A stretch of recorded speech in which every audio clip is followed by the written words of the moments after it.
Bonsoir et bienvenue dans cette nouvelle édition du 7-8 L'Actu ce mardi 18 mars, marqué par un mouvement de mobilisation dans la fonction publique contre le pacte de responsabilité proposé par le gouvernement. À l'appel de la CGT, de FO solidaire, des salariés sont partis de plusieurs points du département, comme ici, à Trappes, devant l'ancienne poste. Ils se sont retrouvés pour prendre un départ vers Paris. Ces syndicalistes dénoncent notamment les sommes allouées au patronat en France, qui avoisineraient selon la CGT 230 milliards d'euros. Ils dénoncent également les conditions de travail des salariés. On va écouter Jean-Michel l'Union locale CGT. On l'appelle pacte de responsabilité, mais c'est un énième plan pour l'emploi avec des aides supplémentaires à un patronat qui utilise les aides pour faire autre chose que pour créer de l'emploi. Donc ça ne va pas arranger, y compris que ça va même aggraver les choses parce qu'avec cet argent-là, ils vont faire autre chose. Et il y a aussi toutes les raisons qui nous poussent aujourd'hui à agir dans les entreprises et y compris descendre dans la rue par rapport aux simples libertés dans l'entreprise, le respect du code du travail, des gens qui souffrent dans l'entreprise, qu'ils soient ouvriers, employés, cadres, ingénieurs, tous ces gens-là ont une pression inadmissible dans les entreprises. Et puis toujours dans le domaine social, ce lundi, nous vous parlions du mouvement de contestation des équipes techniques de la société Diebold devant le siège social de l'entreprise à Guyancourt. Les salariés ont été reçus ce lundi soir par leur direction. Les dirigeants de l'entreprise, entreprise spécialisée dans les automates bancaires, leur auraient signalé qu'il n'y aura pas de négociation tant que les salariés continueront leur mouvement de grève, mouvement entamé depuis le 11 mars. Des salariés qui ont choisi de maintenir leur position et de son côté, la direction de Diebold France ne souhaite faire aucun commentaire. Le Solar Décathlon de Versailles a annoncé le parrain de son édition 2014. Il s'agit de Michel Desjoyaux, un marin depuis longtemps concerné par le devenir de la planète. Olivier Maniscalco, Jonathan Willeman. Vous allez me dire le parallèle entre les bateaux à voile et Solar Décathlon. En fait, sur un bateau à voile, a fortiori en compétition, on est très économe en énergie. Michel Desjoyaux, parrain du Solar Décathlon Europe de Versailles. C'est lors d'un point presse le 17 mars au ministère de l'Égalité des Territoires et du Logement que l'annonce a été officialisée. Compétition internationale d'architecture environnementale, le Solar élira en juillet prochain le meilleur projet étudiant de maison alimenté en énergie solaire. Le navigateur finistérien, double vainqueur du Vendée Globe, a tout de suite adhéré au projet et apportera, outre sa notoriété, une conscience écologique qui ne date pas d'hier. Moi, j'ai tout de suite embrayé sur la proposition, à titre perso tout simplement, parce que moi je suis passionné de technologie, d'innovation, de compétition aussi, mais je suis aussi tout simplement citoyen. Mes 2 dernières maisons sont équipées de panneaux solaires thermiques, même en Bretagne, il y a assez de soleil pour chauffer de l'eau. Et sur la prochaine, dont j'ai déposé le permis de construire récemment, j'ai bien l'intention de mettre du solaire thermique, du solaire photovoltaïque, de l'éolien, de la récupération d'eau de pluie. Pour la première fois organisée en France, la compétition accueillera du 16 juin au 19 juillet les projets de 20 nationalités différentes. Des projets qui seront exposés au grand public durant 18 jours près du château de Versailles. Le Solar va ainsi permettre un coup de projecteur sur la maison écologique du futur. C'est le moyen de montrer qu'on peut construire différemment, qu'on peut améliorer des bâtiments existants et qu'on peut faire beaucoup d'économies d'énergie et utiliser les énergies renouvelables dans le bâtiment. Et puis de montrer aussi toutes les inventions, toutes les innovations qui sont en cours dans ce secteur. C'est une bonne manière de montrer effectivement qu'on n'est plus seulement dans l'innovation. L'innovation est en train de découler dans nos réalisations concrètes et c'est nécessaire parce que la transition énergétique, c'est vraiment le challenge du 21e siècle de notre continent et donc de notre pays. Lors de ce Solar Décathlon Europe, 2 projets français seront présentés. En 2012, lors de la dernière édition, c'est un prototype grenoblois qui l'avait emporté. Ce dimanche, France Miniature à Elancourt a accueilli Jean-Luc Pasquier, les porte-parole d'Astrium, c'est le leader européen de l'industrie spatiale, à l'occasion d'une animation autour de la maquette d'Ariane 5, Aurélia Debussy et Jonathan Willeman. Près de 450 kg de résine et 1500 heures de travail auront été nécessaires à la fabrication de la fusée Ariane 5. Inaugurée en 2011 à France Miniature, car oui, il s'agit bien d'une reproduction ou un 20e, cette maquette de plus de 2,60 m était à l'honneur ce dimanche pour une animation découverte de l'espace. Au programme, un quiz pour évaluer ses connaissances et la rencontre avec un expert spécialement accueilli par le parc touristique pour l'événement. Tout le monde est fasciné par l'espace. Jean-Luc Pasquier est là aujourd'hui pour répondre à toutes ces questions. Ariane 5, comment elle a été créée et pourquoi. Et il apporte un peu plus de précision sur l'espace. Maintenant, je voulais parler un peu de la Station spatiale internationale. Est-ce que vous connaissez ?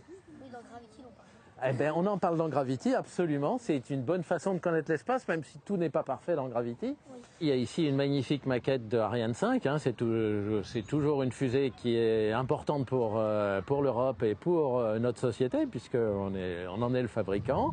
Elle est bien plus petite que la vraie Ariane, mais elle est très représentative dans tous ces aspects. Hein. On explique aussi les différents rôles et utilisations des satellites, le fait que il y en a qui sont en orbite très très basse et qui servent par exemple à faire des photos, dans d'autres en orbite un peu moyenne par exemple qui servent à la navigation, et puis d'autres sur la fameuse orbite géostationnaire qui sont juste au-dessus de l'équateur et qui servent essentiellement pour les télécommunications.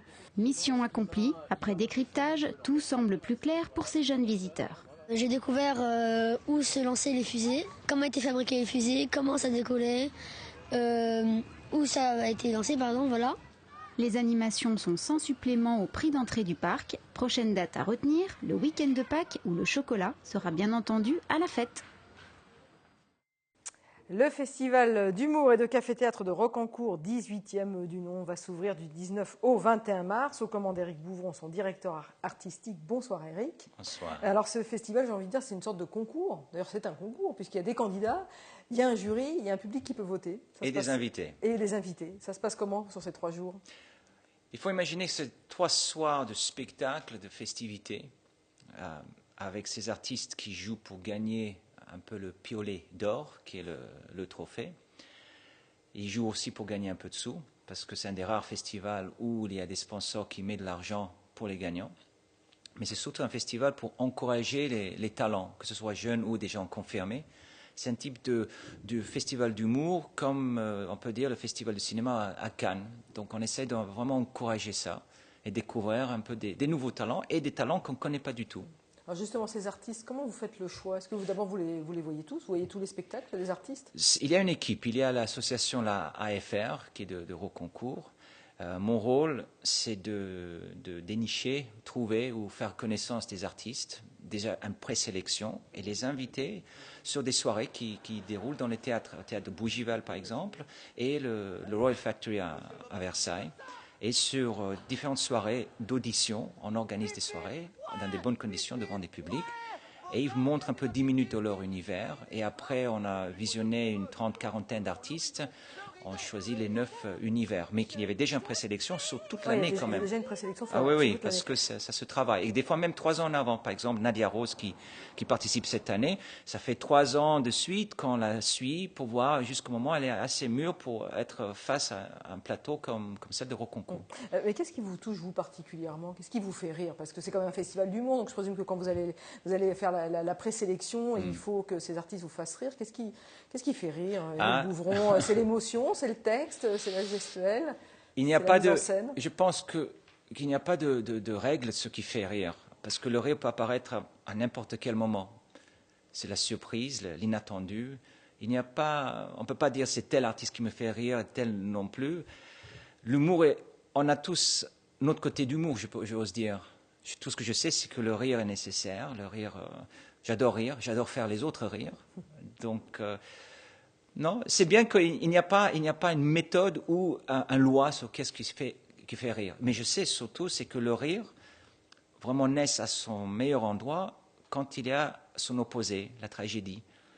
Comme Charlot faisait, il savait très bien que pour faire vraiment rire les gens en profondeur, il fallait les toucher là où ça fait mal, sur les faits. Par exemple, le dictateur qui parlait de la Deuxième Guerre mondiale, il a pu faire rire les gens beaucoup plus là-dessus parce que le drame était présent également. Oui, on pense aussi à La vie est belle. Par exemple, vous voyez. C'est vraiment un thème très lourd avec... Il faut les contrastes. Il faut les contrastes. Ouais. Alors avant de continuer de parler de ce festival, je vous propose de regarder des extraits de certains artistes qui sont invités. On n'aura pas les 9 artistes, mais on va en voir 4 en tout cas. On va écouter Victor Rossi, Nadia Rose, dont vous avez parlé, je trouve très énergique, les Glandeurs Nature et Daniel Camus. Voilà, on regarde un extrait de ces artistes. Bah, il me demande de faire étoile, je fais quoi là, Hein? Moi je dis, ah papa, tu te mets comme ça! Oh, je suis con, on a perdu un mois d'acédique! Oh! C'est pas vrai, pauvre monsieur. Oh. Les enfants, venez voir. Vous voyez le monsieur là-bas accroché à son fil, là, ouais, oui. Eh ben, c'est un monsieur qui est resté bloqué à une autre époque. Pip, pip! Ouais! Pip, pip! Ouais! Bonsoir, bienvenue dans le Big Deal. Bip, qu'est-ce qu'il y a à gagner ce soir? Un magnifique voyage pour deux à New York, ou alors le rideau. Le rideau! Le rideau! Le rideau! Le rideau! Rideau dendro! Ramucho! J'ai le mot! Bien plus simple que ton ordinateur. Je te présente l'aspirateur. Une seule fonction, vois-tu? Aspirer tes poils de... Je peux pas savoir comme j'ai la trouille de rencontrer une femme en ce moment. Ah ouais? Ah bah si c'est que ça, t'inquiète pas, t'es à l'abri, toi. Allez, c'est bon, je suis derrière. Tu veux? C'est pas de problème. Allô, bonjour. Non, pas bonjour, merde, j'ai pas le...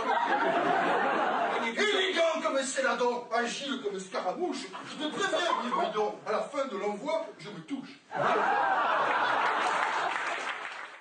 Voilà, ça c'est les glandeurs nature à la fin. Est-ce que l'humour est quelque chose de masculin? Parce que dans la sélection, il n'y a qu'une femme qui est toute seule en scène, c'est Nadia Rose qu'on a vu en extrait. C'est le hasard que pour cette sélection. C'est une jolie question parce que comme dans la vie, il y a des choses féminines et masculines.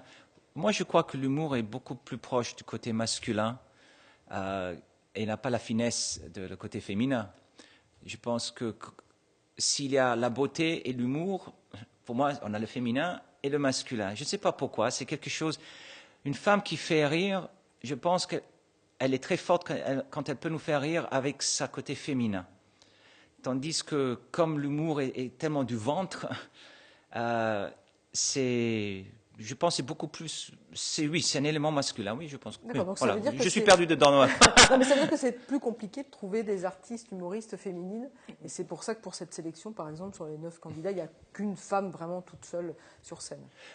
C'est juste l'hasard des choses. Des fois, il y a plus des femmes. Les désinguer, le groupe musical, elles sont les deux. Ce sont les deux femmes qui chantent et qui mènent le bateau, là, par exemple. Et les deux hommes qui font que la musique par derrière. Mais je pense que c'est l'hasard aussi que cette année, il y avait plus d'hommes qui avaient plus une force dans le comique. D'accord.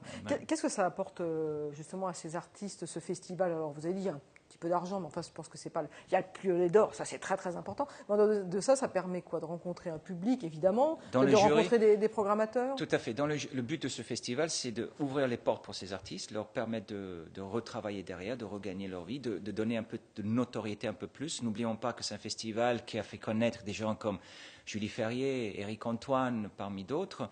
Donc, Anne Romanoff aussi au tout début. Je pense. Non, surtout elle était dans le jury. Je pense. C'est bien. Il faut passer par partout. Oui. Ce qui est intéressant, qui n'est pas le cas d'aujourd'hui, mais les humoristes, quand moi j'ai démarré pas mal dans les théâtres à Paris et en France, on travaillait dans des petites salles. Il fallut monter l'échelle doucement pour se faire connaître. Aujourd'hui, la télé peut propulser quelqu'un tout de suite. Tandis que le métier, ça se travaille pour moi. Et en tout cas, pour revenir à cette question-là, parce que je passe à l'autre côté, c'est que un festival comme Roconcours permet les artistes de donner le meilleur d'eux-mêmes pour développer leur travail et qu'ils ouvrent leurs portes puis qu'ils puissent gagner leur vie avec ça. Et surtout, dans le jury, il y a des programmateurs qui peuvent les programmer derrière. J'essaie d'imaginer que si j'étais artiste, je voudrais être ça comme jury devant moi. Donc, un jury avec un parrain du festival, Philippe Davis, qui est administrateur de l'Académie Alphonse Allais. Il y a aussi des artistes invités avec des styles différents, jonglage, humoriste, visuel et ventriloque. Et puis, un dernier mot pour dire que les meilleurs se retrouveront le 26 avril sur la scène du Théâtre Montansier à Versailles. À Montansier, on essaye de faire un peu le best-of de ce festival de Roconcours, comme si c'était un autre spectacle, disons le dernier feu d'artifice de l'événement. Voilà. Donc si vous voulez assister au festival de Rocancourt, c'est du 19 au 21 mars à Rocancourt, sur la scène du théâtre André Malraux. Le best-of du festival, ce sera le 26 avril sur la scène du théâtre Montancier à Versailles. Et puis si vous voulez voir Éric Bouvron, parce que vous êtes aussi auteur, vous venez d'adapter pour la scène Les Chevaliers de Joseph Kessel, que vous mettrez en scène au festival d'Avignon. Ce sera en juillet de cette année, si vous voulez vous promener du côté d'Avignon pour applaudir Éric Bouvron. Merci beaucoup d'être venu sur le plateau du 7-8 L'Actu. Merci, cette édition est terminée. Merci de votre attention. Demain, vous retrouvez Wilfried Richy. Tout de suite, Municipal 2014, le magazine dédié au scrutin local dont le premier tour se déroule le 23 mars. Bonne soirée à vous.